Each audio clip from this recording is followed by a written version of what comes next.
Hello all you amazing people. So Baldur's Gate 3's patch 8 stress test is now live, and I'm going to be breaking down some of the details surrounding this as they've released community update number 33 that details some of the updates that are brought along with this new stress test in patch 8, as well as details some different things about this. Now, I haven't received an email yet if I've been accepted. I'm really hoping, fingers crossed, that I do. I've been refreshing my email like every single minute of the day, but yeah. So far, it seems like mostly PlayStation 5 players have been accepted from what I've known from my Discord server.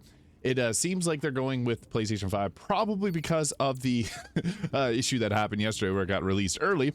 But just going through the notes here, hiya, I want to keep you all in the loop. They do have a Blue Sky account here, so you can check that out. Larian Studios Blue Sky, which offers some different updates on their stuff. And as well, they do have a Tumblr page.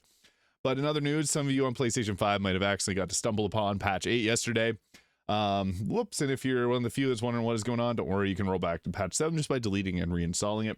But this is now live for Xbox, PlayStation, and PC players. So if you've registered to take part in either PlayStation or PC, look out for an email from us with your game code and details how to take on the stress test. As I mentioned, I haven't gotten an update on if I've been accepted yet, but I did put my name in on the very first day. So again, fingers crossed, and I will give any updates whenever I do know anything on my end here. So if you've registered through the Insider program through Xbox, the stress test application is now there for you to download. So to learn more about Crossplay Lobby, discover the bug fixes, please read on. They do also have a video on how to get started with Crossplay, which I'll just briefly break down, but Crossplay is a big focus of this. So for those that are playing on PC, you can now play with Xbox and PlayStation 5 players. During the stress test, this is going to be one of the main things that they're working on, because obviously whenever there's cross-platforms being involved, there's a lot of complexities that can occur. So you do have to connect your Larian Studio account to your PlayStation or Steam account, or I guess with the Xbox as well. But basically what it looks like is whenever you're going to go into this, you're going to you do have to log in, and then you do have to sign into your Larian Studios account. So on PlayStation, this is going to be detailed right in here. So right on the main page, there's going to be a connect a Larian account here, and you go into your settings under gameplay and make sure that your crossplay is enabled. So it's going to be one of the first steps to make sure that you do get into lobbies, and then you're going to have to go and connect through your Larian Studios account, which you would have made whenever you're signing up for the stress test. And in here, you're going to be able to send off friend requests to other players on either console or PC, depending on who you're playing with. You can get your friend requests sent through there. And you can also unfriend users if you have a bad run. Yeah, once you have that, it's going to spawn up the crossplay lobbies here, so then you can play with your friends. And one party will be the host.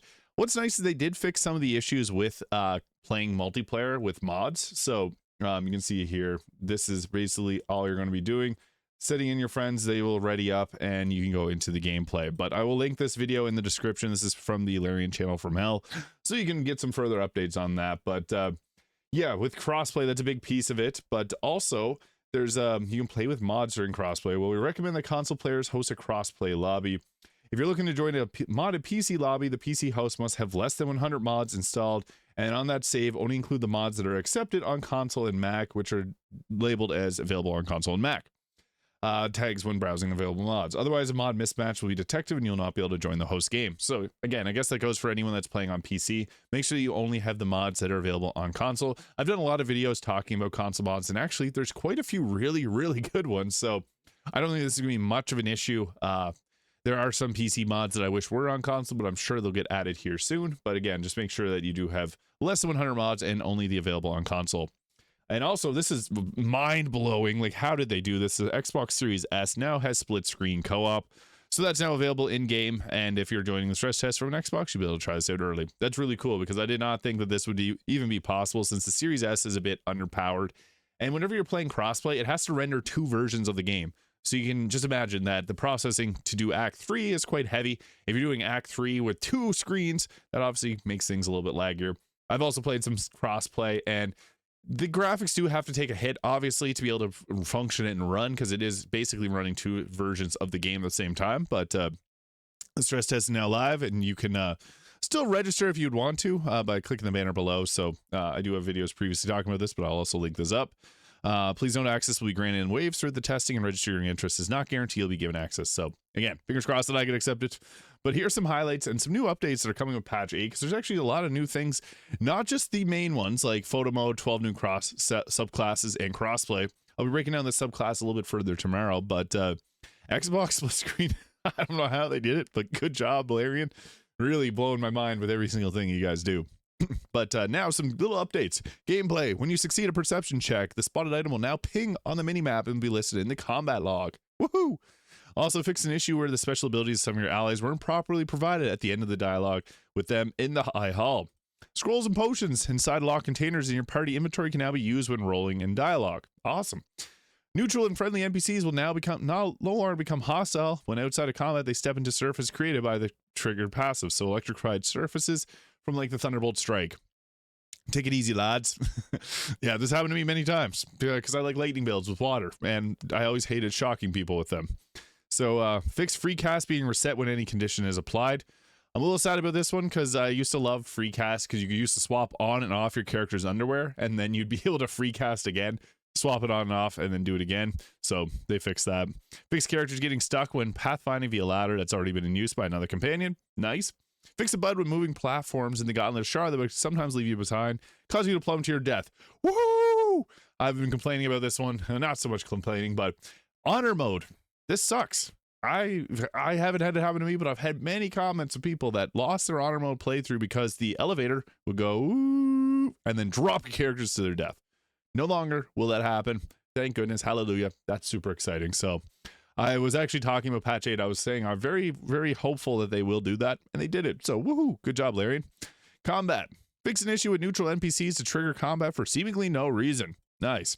Series will now stop getting involved in combats with Minthara from across the region. An eager beaver, no longer. Woohoo! Modding. Also fix an issue to get you stuck at 0%. This has happened to a ton of people, so very happy to see this whenever we're trying to join a multiplayer session that uses mods. I've actually had to troubleshoot and try to fix this for a number of people. There were some workarounds, like switching whoever was the multiplayer session leader and then switching back. They weren't consistent with working, but this is huge to see this fixed. Mod verification window now will trigger depending on where the request to connect to multiplayer is coming from. Replace the third-party mod warning with clearer messaging, which is awesome. This is particularly important for console, as some console players did have issues with the third-party mods popping up and not being very clear with what is happening. Performance options. Fix the rule set selector not happening in the alter custom mode when selecting rule set via the multiplayer lobby. Nice. Improve server performance in the Aventine Forge. That's awesome. Scripting and flow. Fix an issue where you could tell Asterion that Gendril has been looking for him even if Gendril refused to tell you the name of his spray. Fix a save game issue where you won't be able to get the appropriate amount of Umbral gems. That's good. The Gauntlet of Shar has been scary for honor mode playthroughs.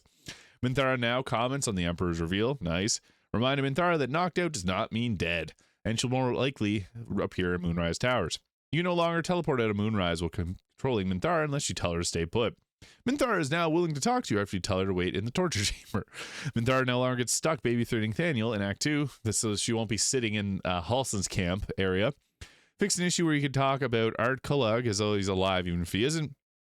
Your character will no longer think Shadowheart is dead if she isn't when talking to Viconia. Characters who are in a relationship with Gale when he sacrifices himself in the endgame to defeat another brain will now receive a tonally appropriate read lovey-dovey letter. Nice. And also fix dialogue preventing Avatar Gale from talking about the orb to Lae'zel after consuming a magic item. I'm playing a Gale Origin on stream right now on the weekend, so woohoo, that's another exciting one. UI updates discovered and available, non-hostile, alive, etc. Traders are now shown in the world map regardless of how far away you are from them. That's actually nice. Cinematic. Shadowheart has agreed to stop repeatedly changing her hair color after certain intimate moments. This happens in my game. Like, I could probably make it happen right now with Shadowheart right there if I were to go switch to her. And actually, you can see her image right now has the dark hair. So sometimes when I go to here, it'll have the dark hair. But yeah, my game has that happen a lot. So please, patch 8, please come to my computer. And then also tidied up and improved some cinematics, animations for the characters at different heights kissing and the evil ending. Writing, fix the duplicate dialogue option, the wrong version, another dialogue option appearing in Minthara's main party dialogue. Patch 8 will bring a multitude of fixes and crashes and blockers, combat bugs, scripting, and flow issues. Patch notes will be shared once patch 8 goes live. excited for that. I'll be breaking that down as well when it comes. Also, if you're reporting bugs during the stress test, you can use photo mode. So if Halston's body disappeared, you can now use photo mode to help highlight that, as seen in the Discord. While I don't expect you to showcase every unexpected bug that you run into, please don't do that. We would be grateful if you report any issues with the bug reporting form. Make sure to put patch 8 in the green version field. Known issues. Patch 8 is a work in progress, so while it's our hope that mods will be unscathed, they might not all be perfectly unscathed. So, and as usual, let them know. Imp UI users may find radial descriptions are not visible, and in some menu options don't work as intended. If you're joining us for the stress test, we recommend creating a new save or loading an existing save that does not use Imp or any mods that use Imp UI as a dependency, which is actually quite a few of them. So hopefully this will get sorted out. Photo mode becomes visually corrupted when using Vulkan. I don't ever use that on PC.